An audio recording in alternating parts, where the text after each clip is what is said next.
Hello everyone, welcome back to DNS day night studies.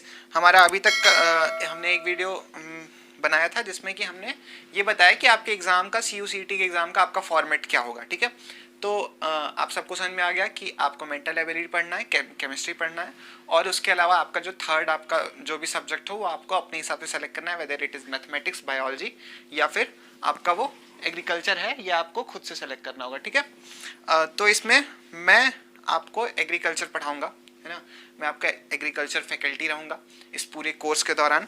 हम ही आपको agriculture पढ़ाएंगे और जो भी आपको समस्या होगी उस सब का निवारण हम ही करने वाले हैं, है ना। तो वीडियो शुरू करें उसके पहले हम बता देते हैं कि इस कोर्स में हम मेरी तरफ से आपको क्या क्या मिलेगा या फिर हमारा जो ऑलरेडी डिसाइडेड फॉर्मेट है उसके हिसाब से आपको क्या क्या मिलेगा इस कोर्स के दौरान एग्रीकल्चर में। ठीक है, तो सबसे पहले तो कि आपको रिकॉर्डेड वीडियो लेक्चर्स मिलेंगे आपके पूरे सिलेबस के, और उसके बाद आपकी डाउट क्लासेस लाइव जाएंगी, है ना। जो भी आपका डाउट होगा वो आप लाइव क्लासेस के दौरान पूछोगे या फिर जो रिकॉर्डेड लेक्चर्स हैं उसके थ्रू भी आप पूछ सकते हो, है ना। पर्सनली आप हमसे कनेक्ट भी कर सकते हो हमारे व्हाट्सएप के थ्रू या फिर किसी और सोर्स के ज़रिए। तो वो उसकी डिटेल्स आप जब हमारे चैनल का जो हेल्पलाइन नंबर है उसके थ्रू आप ले सकते हो, है ना। और इसके साथ ही साथ हम आपकी टेस्ट सीरीज चलाएंगे। हर चैप्टर ख़त्म होने के बाद आपका एक प्रैक्टिस सेट होगा और प्रैक्टिस सेट आपका लाइव यूट्यूब पे डिस्कस भी किया जाएगा। ठीक है, जब आपका प्रैक्टिस सेट खत्म हो जाएगा तो प्रैक्टिस सेट का एक वीडियो आपको, वेदर इट इज़ लाइव और मे बी रिकॉर्डेड, है ना, वो आपको मिल जाएगा आपके यूट्यूब पे। और इसके अलावा जितनी भी चीज़ें हैं वो हमारी जो वीडियो है जिसमें हमने इस कोर्स की सारी फैसिलिटीज़ के बारे में बताया, आप उसमें देख सकते हो। उसकी लिंक आपको नीचे डिस्क्रिप्शन में मिल जाएगी। आप उसको अपने लिए तो यूज़ करो ही, साथ अपने फ्रेंड्स के साथ भी शेयर करो। तो आज सबसे पहले हम डिस्कस करेंगे कि आपका एग्रीकल्चर का मेन सिलेबस क्या है ना, मतलब जो आप अगर आपने एग्रीकल्चर चूज़ किया अपना डोमेन स्पेसिफिक सब्जेक्ट में तो उसका सिलेबस क्या है। आप मैथमेटिक्स से हो तो आपको उसके बारे में नॉलेज नहीं होगी, या फिर आप बायोलॉजी से हो, आपने सोचा कि नहीं मैं एग्रीकल्चर के थ्रू अपना डोमेन स्पेसिफिक सेलेक्ट करूँगा एग्रीकल्चर को, तो आपको देखना पड़ेगा कि क्या क्या चीज़ें हैं। और एग्रीकल्चर से हो फिर भी आपको देखना पड़ेगा क्योंकि 12th तक और ग्रेजुएशन में थोड़ा डिफरेंस नहीं है, बट आप उसको डिफरेंशिएट नहीं कर पाओगे। अगर आपने 12th तक एग्रीकल्चर पढ़ा है तो आपको नहीं समझ में आएगा कि एग्रोनॉमी की फर्स्ट ईयर की ही बुक में आपका सॉयल साइंस का भी पोर्शन है ना। एग्रोनॉमी की सेकेंड ईयर की बुक में आपका हॉर्टिकल्चर का पोर्शन है, सेकेंड ईयर की बुक में आपका इरिगेशन मैनेजमेंट का पोर्शन है। तो आपको ये नहीं पता है कि ये सब चीज़ें अलग अलग हैं, आप उनको अभी तक एग्रोनॉमी में ही पढ़ रहे थे, है ना।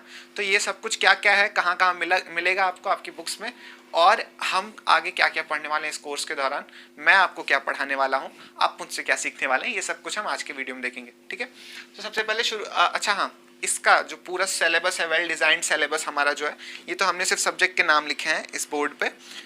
इसका पूरा एक वेल डिज़ाइंड सिलेबस आपको हमारे एप्लीकेशन पे मिल जाएगा, आप वहाँ से उसका PDF डाउनलोड कर सकते हो, है ना। तो अगर आज हम डिस्कस करेंगे इमेजेस के ही फॉर्मेट में हम डिस्कस करेंगे, जैसे मैं इमेज इंसर्ट कर दूंगा इस वीडियो में जिस भी सब्जेक्ट का डिस्कस करेंगे, और अगर आपको उसका PDF चाहिए तो आप हमारी एप्लीकेशन से ले सकते हो उसको। ठीक है, शुरू करते हैं। तो सबसे पहले सिलेबस BSc एग्रीकल्चर में एग्रीकल्चर का, है ना, आज की पूरी वीडियो इसी के ऊपर है। तो सबसे पहला सब्जेक्ट जो आता है वो है मोस्ट इम्पॉर्टेंट, एग्रीकल्चर का हम इसको सिनोनिम कह सकते हैं, एग्रोनॉमी। ये सब्जेक्ट और हॉर्टिकल्चर अपने आप में लगभग पूरा एग्रीकल्चर, उसके अलावा जितने भी चीज़ें हैं ना उन सबको ये अपने में समेटे हुए हैं। ठीक है, और वैसे तो सारे ही सब्जेक्ट एक दूसरे से बहुत ज़्यादा जुड़े हुए हैं एग्रीकल्चर में। तो एग्रोनॉमी क्या होता है कि एग्रोनॉमी को हम बोलते हैं हिंदी में शस्य विज्ञान, है ना।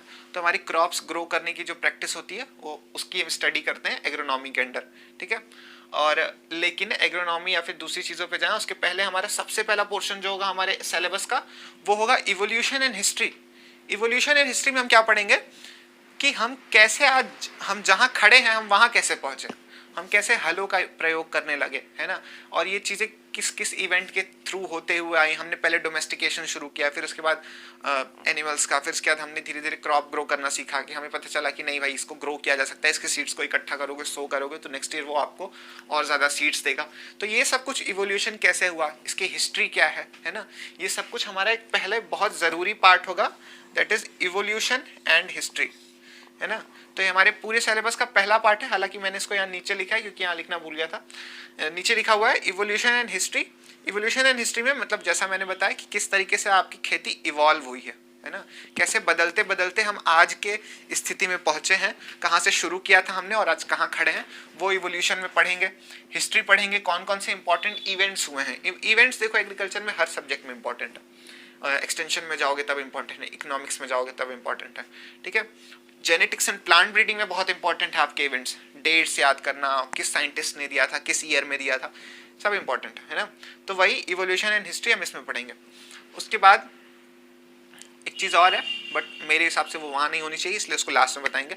सबसे पहले आप शुरू करते हैं एग्रोनॉमी में, वापस आते हैं। एग्रोनॉमी में क्या है, जो हमारी क्रॉप्स ग्रो करने की प्रैक्टिस होती है, उसमें हमारे प्रिंसिपल, हमारे सिद्धांत क्या हैं, किन सिद्धांतों के ऊपर हम अपनी क्रॉप्स को ग्रो करते हैं कि नहीं भैया ये स्टैंडर्ड ऐसा है, इसको इस टाइम पे ऐसा करना होगा, है ना। वो सब कुछ हम लोग एग्रोनॉमी में पढ़ते हैं, ठीक है। तो अब डीप डाउन जाते हैं कि एग्रोनॉमी का अंदर पूरा सिलेबस क्या है। तो भैया एग्रोनॉमी में सबसे पहले हम पढ़ेंगे इंट्रोडक्शन। इंट्रोडक्शन में हम देखेंगे एग्रोनॉमी है क्या, है ना। ये इंट्रोडक्शन पोर्शन ना हम हर सब्जेक्ट के साथ पढ़ेंगे, ठीक है। इसमें हम मेन क्या देखते हैं कि इसका शब्द का मतलब क्या है मेन, ठीक है, किस लैंग्वेज से आया है, किस तरीके से इवॉल्व हुआ है, कौन इसके फादर हैं, क्या है ना। एग्रोनॉमी का इंट्रोडक्शन पढ़ेंगे। फिर उसके बाद हम उसमें पढ़ेंगे प्रिंसिपल्स ऑफ एग्रोनॉमी, अलग अलग चीज़ों के सिद्धांत क्या हैं कि रबी खरीफ और वो सब, ये सब चीज़ें क्या हैं, कौन कौन से सीजन्स होते हैं, किस सीजन में कौन सी क्रॉप लगती है, क्रॉप रोटेशंस कैसे होते हैं, ये सब कुछ प्रिंसिपल ऑफ एग्रोनॉमी में पढ़ेंगे, है ना। इसके बाद आता है हमारा क्लासिफिकेशन ऑफ क्रॉप। अच्छा, प्रिंसिपल ऑफ एग्रोनॉमी से बहुत सारे क्वेश्चन आते हैं, इसको हल्के मत लीजिएगा, ठीक है। मेन प्रिंसिपल ऑफ एग्रोनॉमी आपको आ गया ना, तो क्रॉप प्रोडक्शन छोड़ के बाकी चीज़ें आपको रटी हुई रहेंगी, ठीक है। क्लासिफिकेशन ऑफ क्रॉप्स, एग्रोनॉमी में बहुत सारी क्रॉप्स हैं, है ना। और जैसे कि अगर आप बायो से होगे तो आपको ये पता होगा कि क्लासिफिकेशन क्यों किया गया था, ताकि उसको सही तरीके से पढ़ा जा सके, है ना। तो वैसे ही क्लासिफिकेशन ऑफ क्रॉप है कि कौन सी क्रॉप रबी क्रॉप है, कौन सी खरीफ है ना, कौन सी जायद की क्रॉप है, ठीक है। फिर उसके बाद हम देखते हैं कौन सी फाइबर क्रॉप है, कौन सी क्रॉप शुगर क्रॉप है, किस क्रॉप को हम पल्स क्रॉप कहेंगे। क्या हम लोग जो दाल के रूप में खाते हैं वो पल्स क्रॉप है? नहीं, ऐसा नहीं है। क्या हम लोग जो अनाज के रूप में खाते हैं वो सीरियल्स है? नहीं, सीरियल्स की जो डेफिनेशन वो इस बेसिस पे नहीं कि हम उसको अनाज की तरह खा रहे हैं। सीरियल्स की डेफिनेशन किसी और किन्हीं और कारण से सीरियल उनको कहा जाता है ना। सूडो सीरियल्स किसी और कारण से किसी चीज़ को कहते हैं, पल्स किसी और कारण से कहते हैं, फाइबर क्यों कहते हैं, है ना। तो ये सारे क्रॉप्स को हम पढ़ेंगे कि और उसके बाद इसमें लगभग 8 तरीके के क्लासिफिकेशन आपको पढ़ना है। कई बार ऐसा होता है कि एक ही क्रॉप 2 क्लासिफिकेशन में भी आती है, ठीक है। फिर है नेक्स्ट हमारा है क्रॉपिंग पैटर्न। क्रॉपिंग पैटर्न में हम देखेंगे कि हम जैसे हमारा खेत है तो हम अपने खेत में लाइक पूरे साल में कौन कौन सी क्रॉप लगा रहे हैं, है ना, उसका हमारा पैटर्न क्या है, ठीक है। स्पेटियल मैनेजमेंट हम उसका किस तरीके से कर रहे हैं। और क्रॉप रोटेशन, है ना, तो यही क्रॉप रोटेशन मतलब क्या होता है कि किस सीक्वेंस में हम क्रॉप्स को लगा रहे हैं, है ना। तो इसमें हम क्रॉप रोटेशन पढ़ते हैं कि किस चीज़ के बाद, और इसके प्रिंसिपल्स बहुत इंपॉर्टेंट है। क्रॉप रोटेशन के प्रिंसिपल आपको याद आ गए, क्रॉप रोटेशन आप अच्छे से लिख लोगे, आराम से लिख लोगे, है ना। और क्रॉपिंग पैटर्न आप आसानी से बना सकते हो, ठीक है। क्रॉप रोटेशन के प्रिंसिपल जैसे लाइक कम पानी लेने वाली फसल के बाद आप ज़्यादा पानी वाली लगाओ, नहीं तो आपके ज़मीन का पानी खत्म हो जाएगा। कम न्यूट्रिशन के बाद ज़्यादा न्यूट्रिशन वाला, कम हाइट वाले के बाद ज़्यादा हाइट वाली क्रॉप लगानी है। जिसका रूट का डेप्थ ज़्यादा हो उसके बाद कम रूट की डेप्थ वाली क्रॉप लगानी है, which is like tap root system के बाद आप एडवेंटिटियस रूट का लगाते हो। मूसला जड़ की फसल के बाद आप अपस्थानिक जड़ की फसलें लगाते हो, है ना। तो यही सब है क्रॉप रोटेशन। क्रॉप रोटेशन हमेशा पूछता है 1 ईयर क्रॉप रोटेशन इनमें से कौन सा है, इनमें से कौन सा 2 ईयर क्रॉप रोटेशन है, 3 ईयर क्रॉप रोटेशन कौन सा है। उसके बाद आता है फार्मिंग सिस्टम, हम अपने फार्म को किस तरीके से मैनेज कर रहे हैं, क्या क्या चीज़ें हमने उसके अंदर डाली हैं, है ना। हम सिर्फ एक्वाकल्चर कर रहे हैं या फिर हम सिर्फ एग्रोनॉमिकल क्रॉप्स ग्रो कर रहे हैं, हम सिल्वीकल्चर कर रहे हैं, है ना, हॉर्टिकल्चरल क्रॉप ग्रो कर रहे हैं। तो ये क्रॉपिंग सिस्टम होता है ना। तो इसमें हम पढ़ेंगे कि हमारा क्रॉपिंग सिस्टम क्या होता है, कैसे मैनेज करते हैं, कौन कौन से क्रॉपिंग सिस्टम होते हैं। मेन ये होता है कि कौन कौन से क्रॉपिंग सिस्टम होते हैं, ठीक है। And then crop intensity. Crop intensity से हर साल एक क्वेश्चन बना ही बना है। जब आप क्रॉप रोटेशन करते हो तो आपके एक साल में आपके फसल का कितना घनत्व रहा है, इंटेंसिटी मतलब घनत्व, है ना, आपके खेत में कितना क्रॉप्स का घनत्व रहा है, इसके ऊपर कुछ फॉर्मूलाज हैं, 1-2 मेन फार्मूला है, 2 मेन फार्मूला है, ठीक है।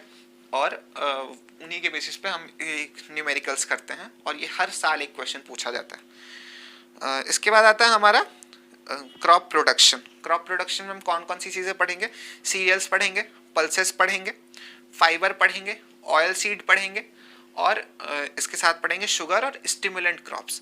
सीरियल्स मतलब अनाज वाली फसलें, पल्स मतलब दलहनी फसलें, ऑयल सीड मतलब तिलहन फसल और शुगर मतलब शर्करा की फसलें, स्टिमुलेंट मतलब उत्तेजक या उद्दीपक फसलें जिनको कहते हैं वो होते हैं स्टिमुलेंट क्रॉप्स, जैसे तंबाकू। ठीक है, इंट्रोडक्शन देखेंगे। इंट्रोडक्शन में क्रॉप प्रोडक्शन में जो इंट्रोडक्शन होगा वो इम्पॉर्टेंट है बहुत ज़्यादा, है ना। उसमें हम पढ़ेंगे कि उसकी न्यूट्रिशनल वैल्यू क्या है, प्रोटीन कितना है।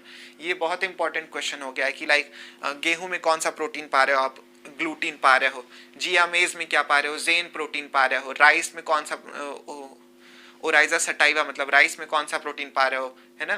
तो ये सब कुछ हमेशा पूछा जाता है। आजकल तो बहुत कॉमन हो गया है प्रोटीन, उसका परसेंटेज भी बहुत इंपॉर्टेंट हो गया है कि कौन सी फसल में सबसे ज़्यादा 42% किस में पाया जा रहा है, सोयाबीन पाया जा रहा है, 44 किस में पा रहे हो, 30 किस में पा रहे हो, 15 किस में पा रहे हो, 22 किस में पा रहे हो, है ना। तो ऐसे क्वेश्चन बहुत बनते हैं। या फिर इस क्रॉप में कितना परसेंट पाया जाता है, इस टाइप से इसमें क्वेश्चन बनते हैं। यही हो गया न्यूट्रिशनल वैल्यू। इंट्रोडक्शन में और क्या आता है कि इसका सेंटर ऑफ ओरिजिन क्या है। ये एक बहुत कॉमन क्वेश्चन है कि सेंटर ऑफ ओरिजिन क्या है। सेंटर ऑफ ओरिजिन का मतलब कि ये क्रॉप कहाँ से शुरू हुई थी, है ना। तो कहाँ से शुरू हुई में हमें हमेशा ये देखते हैं कि इसके वाइल्ड रिलेटिव्स कहाँ पाए जा रहे हैं, है ना। इससे मिलती जुलती क्रॉप्स कहाँ ज़्यादा पाई जा रही हैं, उसी को सेंटर ऑफ ओरिजिन बोल देते हैं। इसमें कुछ पढ़ना नहीं है, इसमें सिंपल सा आपका एक टेबल बनेगा और हर क्रॉप के साथ उसको याद कर सकते हो और आप अलग से भी एक टेबल बना के उसको याद कर सकते हो। वो सब हमारे ऊपर है कि कैसे याद कराना है। ठीक है, कल्टीवेशन में कि कब बुआई करनी है, ठीक है, कितने कितने टाइम पे इरिगेशन देना है, कौन कौन सी क्रिटिकल स्टेज है इरिगेशन के लिए, जैसे गेहूं में 5 है, राइस में 3 है, तो SRI क्या है, ठीक है, और क्राउन रूट क्या है, ये सब कुछ हम इसमें पढ़ेंगे कि कल्टीवेशन। उसके बाद मैनेजमेंट पढ़ेंगे हम इसका, इरिगेशन मैनेजमेंट, है ना। कल्टीवेशन के अंडर आता है इरिगेशन मैनेजमेंट कि आप कितना कितना पानी देना है, कब कब देना है, ये सब कुछ इरिगेशन मैनेजमेंट में आता है। हार्वेस्टिंग की, अब भाई बुआई हो गई, कटाई कब करनी है। इसके बीच में भी 2-3 चीज़ें आती हैं, जैसे कि डिजीज मैनेजमेंट, है ना। अगर आप किसी चीज़ की नर्सरी लगा रहे हो तो नर्सरी में भी डैम्पिंग ऑफ वगैरह लगने के डर रहते हैं, तो डिजीज मैनेजमेंट करना है कि कोई राइस में बहुत कॉमनली लग जाती हैं बहुत सारी बीमारियां। राइस में इसलिए बोला क्योंकि बंगाल फेमाइन जो है बहुत बड़ा फेमाइन था इंडिया का, ब्राउन स्पॉट ऑफ राइस के कारण जो हुआ था, है ना। तो ये क्वेश्चन बहुत कॉमन है, इसलिए राइस निकल गया। इसके अलावा जितनी भी आपकी फसलें हैं उन सब में बहुत सारी बीमारियां लगती हैं। इन सब बीमारियां कैसे लगती हैं इसका वो सब पैथोलॉजी में भी पढ़ेंगे, लेकिन हर क्रॉप के साथ जब आप पढ़ोगे ना तो आप आसानी से रिलेट कर पाओगे, है ना। तो कोशिश करना कि जब क्रॉप पढ़ रहे हो तभी उसके बारे में, उसकी बीमारियों के बारे में, उसका पैथोजन के बारे में और उसका कैसे निवारण करना है, ये सब कुछ आप उसी टाइम पढ़ लो। उसके अलावा इंसेक्ट एंड पेस्ट मैनेजमेंट भी बहुत ज़रूरी है कि कोई कीड़ा तो नहीं लग रहा है हमारे खेत में, है ना, तो उसको मैनेज कैसे करेंगे। हमारे हर क्रॉप में कौन कौन से कीड़े आसानी से लगते हैं, कॉटन में बहुत कॉमन से नाम है ना। तो कॉटन लाइक बहुत बड़ा एग्जांपल होता है पेस्ट मैनेजमेंट के लिए और बहुत आसान होता है पढ़ने के लिए, इसलिए कह रहे हैं। तो कौन कौन से कीड़े लग रहे हैं, इसका मैनेजमेंट कैसे करेंगे, क्या कर देंगे कि कीड़े कभी लगे ही ना, ये सब कुछ देखेंगे। ठीक है, पोस्ट हार्वेस्ट मैनेजमेंट में क्या होता है कि किस तरीके आपने हार्वेस्ट कर लिया, खेत से अपने अनाज को हार्वेस्ट तो कर लिया, उसको रखा, हार्वेस्टिंग के बाद का जो मैनेजमेंट है कि उसको कहाँ रखना है, किस तरीके से रखना है कि उसमें कीड़े ना लगे, है ना। मेन तो कीड़ों का डर, उसमें रोडेंट्स ना लग जाएं, चूहे, ठीक है। तो ये सब कुछ का मैनेजमेंट जो है उसको हम पोस्ट हार्वेस्ट मैनेजमेंट पढ़ते हैं। हालांकि ये बहुत ज़्यादा रेलेवेंट नहीं है, बट स्टिल 1-2 क्वेश्चन बनने के चांसेस हैं, ठीक है। Weed management, weed science is a different subject in itself, है ना। एग्रोनॉमी से हट के आप वीड साइंस पढ़ सकते हो। तो वीड्स क्या होते हैं भैया कि जो हम नहीं चाह रहे हैं कि हमारे खेत में आए, लेकिन हमारे खेत में जो लोग आ गए हैं उनको हम बोलते हैं वीड्स, ठीक है। जैसे अगर आपने चावल की खेती की है ना, तो अगर उसमें एक पौधा गेहूं का निकल गया है तो वो भी वीड है आपके लिए, है ना। वो आप तो मेन तो उगा रहे हो चावल, वो एक पौधे से तो आपको कोई मिलने वाली उपज है नहीं, लेकिन वो आपका न्यूट्रिशन लेगा, वो आपका पानी लेगा, वो आपके लिए वीड है, ठीक है। और भी बहुत सारी चीज़ें पढ़ने में बहुत मजा आएगा, है ना।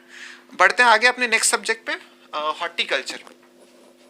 हॉर्टिकल्चर के अंडर आपके horticulture is something same like introduction वगैरह जो है वो एग्रोनॉमी की तरह है। बस हॉर्टिकल्चर में क्या है कि हम इसमें गार्डन में उगाई जाने वाली फसलें या फिर ऑर्चार्डिंग वाली फसलें उनके बारे में पढ़ते हैं, ठीक है। इसमें मेन 3 सब्जेक्ट्स हैं आपके, floriculture, pomology and olericulture. Floriculture नाम से क्लियर है बहुत ज़्यादा कि फूलों की खेती को फ्लोरिकल्चर बोलते हैं, पोमोलॉजी फ्रूट्स की खेती को बोलते हैं, और ओलेरिकल्चर बोलते हैं आपके सब्जियों की खेती को, है ना। तो सब्जी फूल और फल को उगाने की जो प्रैक्टिस होती है उसको हम पढ़ते हैं हॉर्टिकल्चर के अंडर। और जितना भी सब कुछ हमने अभी ऊपर देखा वो यहाँ भी एप्लीकेबल होगा, साथ ही साथ कुछ और चीज़ें होंगी, जैसे प्रिंसिपल्स तो मान लीजिए जैसे ऊपर थे वैसे ही नीचे भी रहेंगे। क्लासिफिकेशन ऑफ क्रॉप्स यहाँ पे थोड़ा अलग हो जाएगा, थोड़ा अलग नहीं, कुछ चीज़ें और ऐड हो जाएंगी, ठीक है। प्रोपोगेशन बहुत इंपॉर्टेंट है इसमें, हॉर्टिकल्चर में प्रोपोगेशन बहुत इंपॉर्टेंट है। ये हर साल ही क्वेश्चन बनते हैं, एक नहीं 2 क्वेश्चन भी बन सकते हैं इनसे, 2 या 3 क्वेश्चन बन सकते हैं आपके। कुछ क्रॉप्स जो है जिन पे एक लिखा हुआ है कि इनका तो पूछेगा ही पूछेगा, कुछ भी कर लो, है ना। जैसे अंगूर हो गया, जैसे आपका आम हो गया, लीची हो गया, तो इनके ऊपर तो लिखा हुआ है, ठप्पा लगा हुआ है कि नहीं भैया ये क्वेश्चन आने वाला है। तो प्रोपगेशन पढ़ते हैं कि कैसे हम एक पौधे से ज़्यादा पौधे बनाते हैं, है ना, सीड के थ्रू बना रहे हैं या कोई डाली वाली काट के, जैसे आप रोज़ में करते हो कलम काट के लगा देते हो ना, तो वो किस तरीके से कर रहे हैं, किस किस पौधे में किस तरीके का प्रोपगेशन यूज़ किया जा रहा है, वेजिटेटिव प्रोपगेशन, ये सब कुछ हम लोग इसमें पढ़ेंगे, है ना। फिर उसके बाद आता है क्रॉप प्रोडक्शन।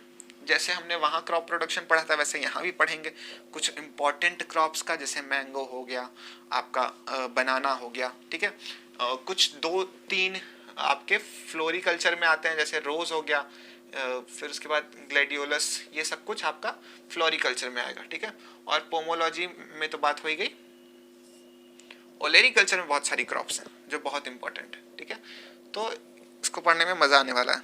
उसके बाद इरिगेशन, नहीं sorry, canopy management. Canopy management क्या होता है, आपका जो पौधा है वो किस तरीके से ग्रो कर रहा है। इसके अंदर हम मेन पढ़ते हैं ट्रेनिंग, प्रूनिंग, कटाई और छटाई पढ़ते हैं पौधों की, है ना, कि किस तरीके से करनी है कि हमारा ज़्यादा से ज़्यादा यील्ड दे और उसकी क्वालिटी भी एक नंबर की रहे, ठीक है। मतलब बहुत बढ़िया क्वालिटी का आपको प्रोडक्ट मिले, ऐसा हमको क्या मैनेजमेंट कर दें पौधे में कि बहुत सुंदर से वो पौधों को फलों को अपने ऊपर रख भी ले और अच्छी क्वालिटी के फल तैयार हो, ठीक है। ट्रेनिंग, प्रूनिंग हम लोग इसके अंडर पढ़ेंगे। क्रॉपिंग पैटर्न क्या होना चाहिए, ठीक है। और नर्सरी मैनेजमेंट बहुत ज़रूरी हो जाता है, क्योंकि जब आप हॉर्टिकल्चर में आते हो ना तो हर चीज़ की नर्सरी होती है। अगर आप गांव में रह रहे हो तो आप देखते हो लोग छोटे छोटे पौधे खरीद के आते हैं, वो छोटे पौधे नहीं होते, उनको पहले उगा के उतना बड़ा किया जाता है वो, लेकिन सब लोग बीज से ग्रो करना अच्छा नहीं समझते या फिर आरामदायक नहीं होता है। छोटे फार्मर्स की बात बता रहे हैं। बड़े फार्मर्स क्या करते हैं, वो अपनी खुद की नर्सरी लगाते हैं, उसको किस तरीके से मैनेज करना है ये सब कुछ वो लोग देखते हैं। तो कहने का मतलब ये है कि नर्सरी यहाँ बहुत इंपॉर्टेंट है। एग्रोनॉमिकल क्रॉप से बहुत ज़्यादा इंपॉर्टेंट हॉर्टिकल्चरल क्रॉप में आपकी नर्सरी हो जाती है, ठीक है।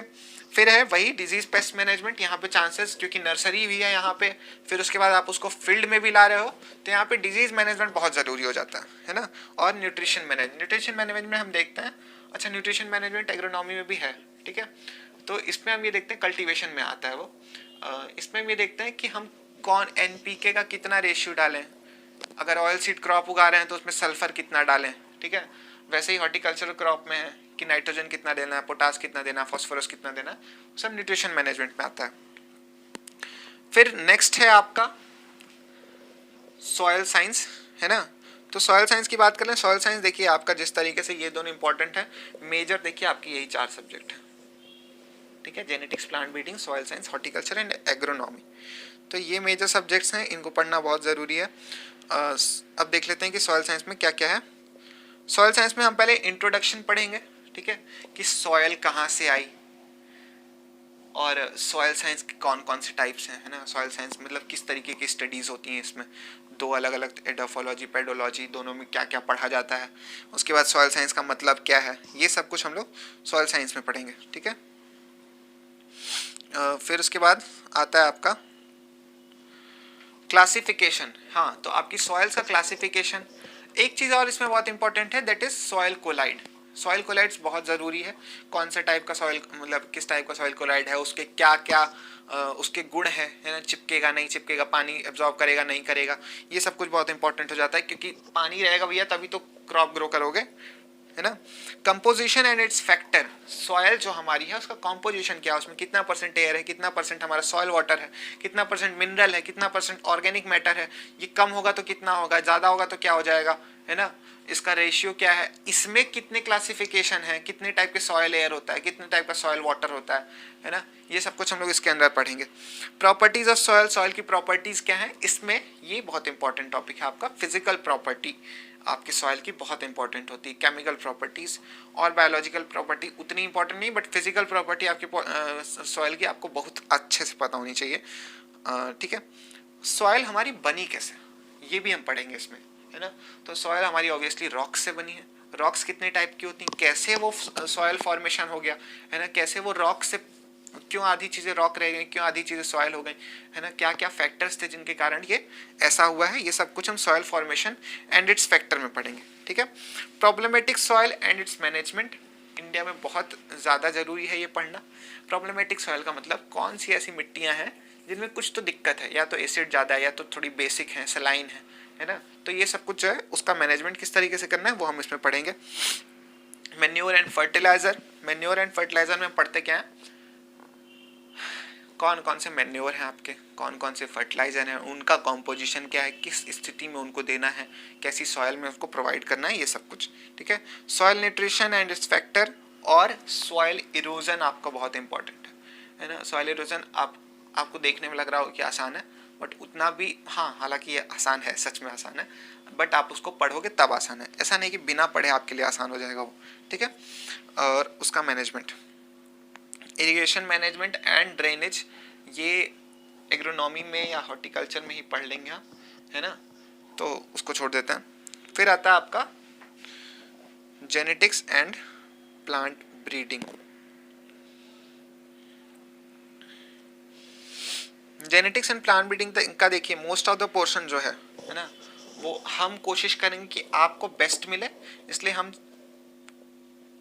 पढ़ाएंगे तो है ही, साथ साथ हम कोशिश करेंगे कि इसको बायो की टीचर आपकी पढ़ाएं, है ना, क्योंकि एट लास्ट आपको उनके जितना अच्छा तो शायद ही हम पढ़ा पाएँ, क्योंकि भैया उनका वही कोर सब्जेक्ट है, हमारा कोर सब्जेक्ट है एग्रोनॉमी, हॉर्टिकल्चर है, सॉइल साइंस है ना।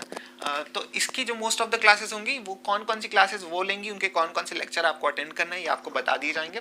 इसमें क्या क्या है हम ये आपको बता देते हैं। प्लांट फिजियोलॉजी, प्लांट काम कैसे करता है ना, कैसे वो रूट से पानी को ऊपर लेता है, कैसे वो ट्रांसपिरेशन करता है, ये सब कुछ प्लांट फिजियोलॉजी के में आता है। सेल्स किस तरीके से काम करें, किस तरीके से वो टिश्यू फॉर्म करें, टिश्यू फिर ऑर्गन फॉर्म कर रहा है, ये सब कुछ हम लोग प्लांट फिजियोलॉजी में पढ़ते हैं। जेनेटिक्स इसका एक इंपॉर्टेंट क्या आएगा, ट्रांसपिरेशन इसमें आएगा, फोटोसिंथेसिस आ जाएगा, है ना, कि किस तरीके से खाना बना रहे हैं पौधे, रेस्पिरेशन आ जाएगा, सांस कैसे ले रहे हैं, फूड एंड वाटर ट्रांसलोकेशन, की एक जगह से फूड जाइलम और फ्लोएम के फूड या फिर वाटर आपका जाइलम या फ्लोएम के जरिए ऊपर कैसे जा रहा है, नीचे कैसे आ रहा है, कौन कौन सी टाइप के होते हैं, ये सब कुछ चीज़ें, है ना, ये सब इसमें पढ़ेंगे।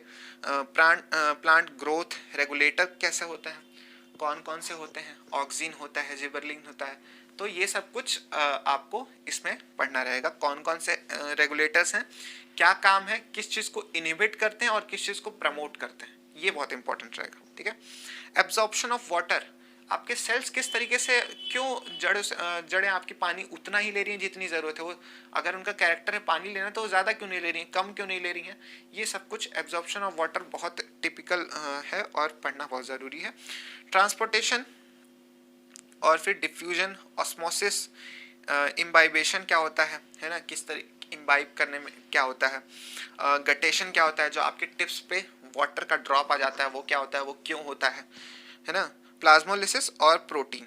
हालांकि अगर आप बायोलॉजी से हो तो आपके लिए ये चीज़ें बहुत मुश्किल नहीं है, और जैसा ये जो सिलेबस है इसके हिसाब से जेनेटिक्स एंड प्लांट ब्रीडिंग का जो पोर्शन इसमें आया है सेम पोर्शन आपके बायो में जाएगा, है ना।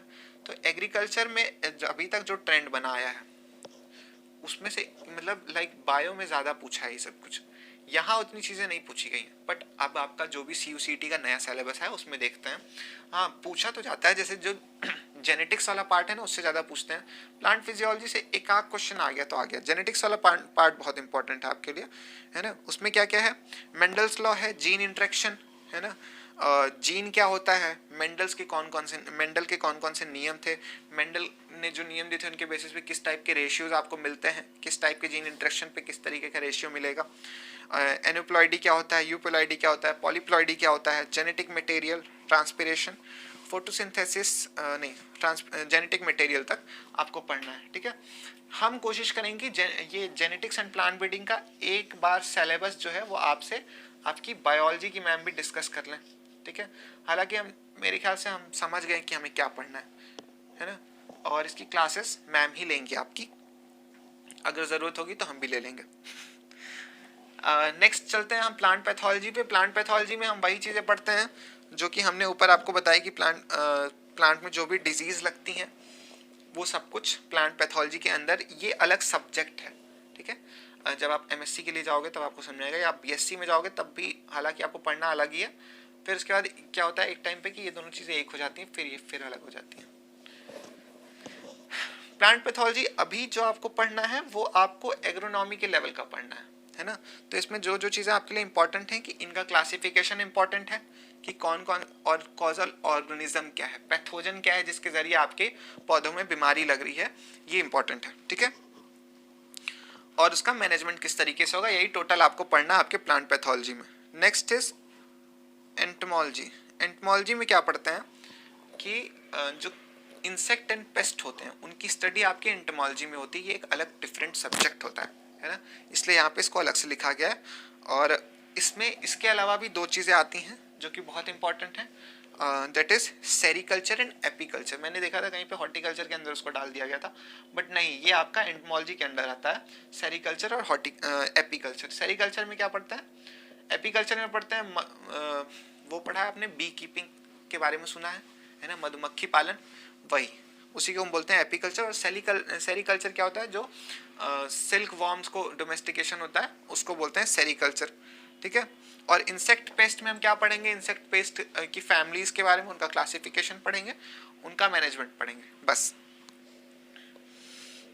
Next is animal husbandry and live stock production. Animal husbandry क्या होता है भैया, जो जानवर आपके घर में भी कई लोगों के यहाँ गाय वाय पाली होगी उसको ये एनिमल हस्बेंड्री बोलते हैं, इतना समझ लो। मुर्गा पालना, बत्तख पालना, ये सब कुछ आपका एनिमल हस्बेंड्री के अंदर आता है। ठीक है, तो एनिमल हस्बेंड्री में हम पढ़ेंगे ब्रीड ऑफ फार्म एनिमल्स, कौन कौन सी इंपॉर्टेंट ब्रीड्स हैं, ये बहुत इंपॉर्टेंट है, हर साल पूछा जाता है।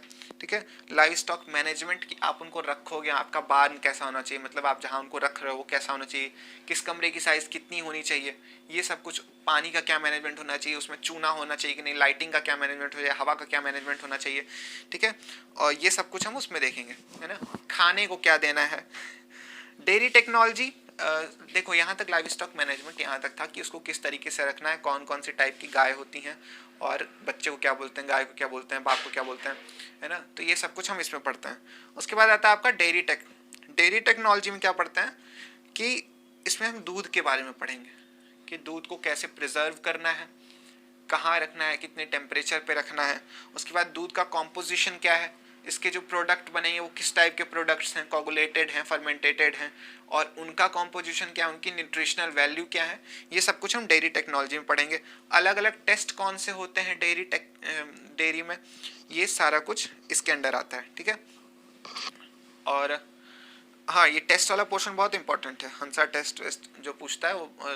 ठीक है, ये कि फैट कितना है, उसमें प्रोटीन कितना है, गाय के दूध में कितना भैंस का दूध मिलाया गया है, दूध में कितना पानी मिलाया गया है, ये सब कुछ इसी के अंडर आता है। वेटेनरी साइंस उसके बाद आता है। वेटेनरी साइंस का मतलब क्या होता है, जो बीमारियां होती हैं जानवरों को ना, वो सब कुछ उनकी स्टडी हम वेटेनरी साइंस में करते हैं, कैसे हो रही है बीमारी और क्या कारण है उस बीमारी का, ये सब कुछ। ठीक है, एग्रीकल्चर एक्सटेंशन। नेक्स्ट इज नहीं, पहले इकोनॉमिक्स देख लेते हैं। ठीक है, एग्री इकोनॉमिक्स में क्या होता है, एग्री इकोनॉमिक्स देखो पढ़ना इकोनॉमिक्स ही है, बस थोड़ा कम पढ़ना है और सिर्फ एग्रीकल्चर को फोकस करके पढ़ना है। मतलब आपके जो एग्जाम्पल होंगे वो एग्रीकल्चर से रिलेटेड होंगे जो मैं आपको समझाऊंगा, तो ठीक है, और कोई फर्क नहीं है, इकोनॉमिक्स वही की वही है।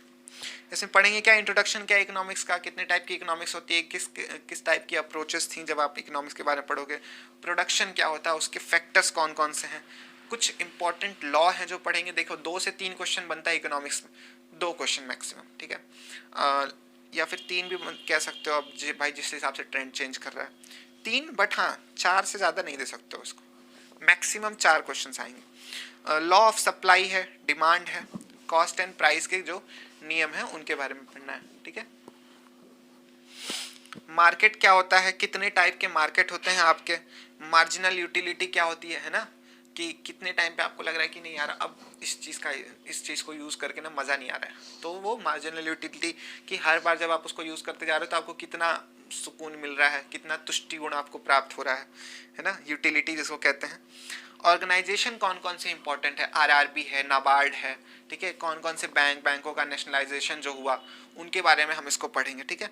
कुछ बहुत इंपॉर्टेंट चीज़ें हैं ऑर्गेनाइजेशन वाले पोर्शन में, ये न सिर्फ आपका इकोनॉमिक्स बल्कि आप ये जनरल एग्रीकल्चर भी आपका भी ये कवर करेगा, ठीक है।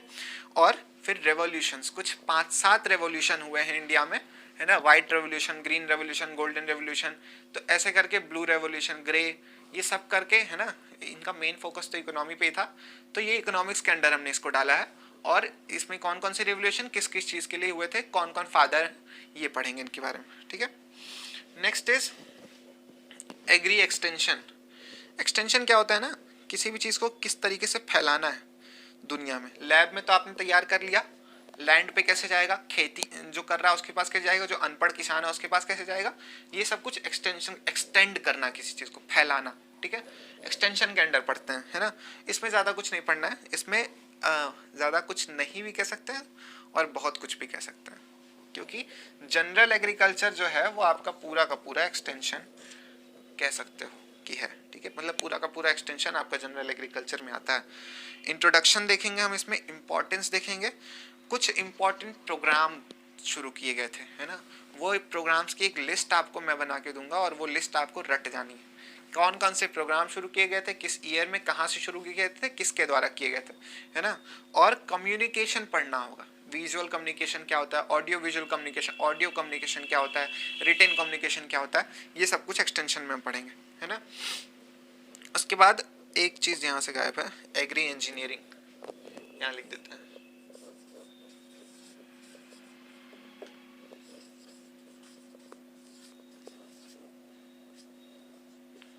एग्री इंजीनियरिंग क्या होता है, एग्रीकल्चरल इंजीनियरिंग इसको बोलते हैं।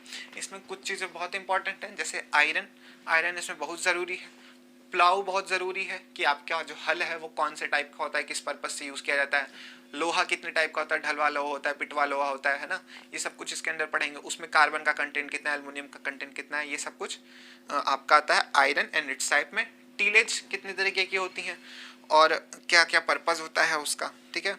अदर मशीन्स, ट्रैक्टर कितने टाइप के होते हैं, है ना, ये सब कुछ पढ़ेंगे। अदर मशीनरी में आपके हार्वेस्टिंग में जो मशीनरी यूज़ की जाती है वो सब के बारे में इसमें पढ़ेंगे, ठीक है।